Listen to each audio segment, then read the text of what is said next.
So the question, ladies and gentlemen, is, was Obama surveilling top Trump campaign officials during the election? In other words, was the President of the United States, on behalf of Hillary Clinton and the Democrat Party, using our intelligence services or the FISA court to gather information on their opponents? This is a massive scandal, the likes of which we've never seen. And I asked my buddy Andrew McCarthy about this offline. We talk a lot, to a number of us. He said to me, we absolutely know this is true. The FBI did a preliminary criminal investigation based on potential of connection between a server in Trump Tower and a couple of Russian banks. That turned out to be a dry hole. But one of the most outrageous things I've ever seen, he wrote me, totally uncovered by the media, of course. Instead of closing the investigation, the Obama Justice Department tried to turn it into a FISA court investigation in June. Excuse me.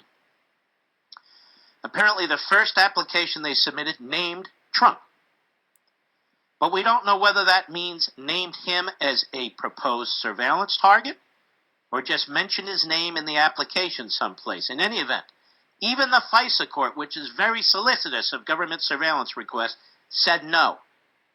There wasn't enough evidence to make out probable cause involving Donald Trump.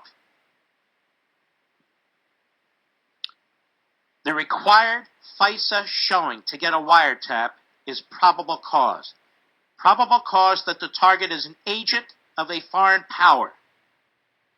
This must mean that in the middle of the campaign, while people like, I won't mention what he wrote there.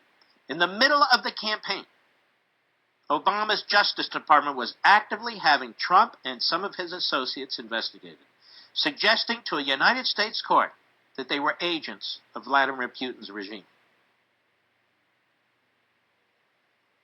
In October, stretch run of campaign, and 5 months after FISA court said no, the Obama Justice Department goes back to the FISA court with what we're told was a more narrowly tailored application. This one does not mention Trump. The FISA court approved it, and the apparent targets were Manafort, Stone, and Page. Paul Manafort, Roger Stone, and Carter Page. For all we know, it might still be going on. The New York Times wrote a big story about it in mid-January.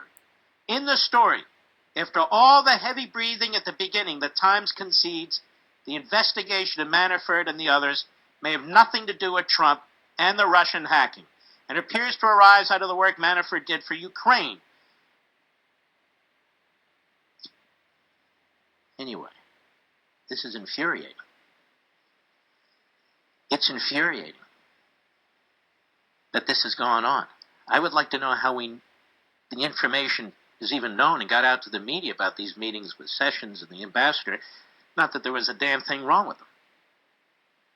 There'd be no reason to cover up the chance meeting and the actual meeting in the Senate office. Why would you cover it up? There's no reason to cover it up.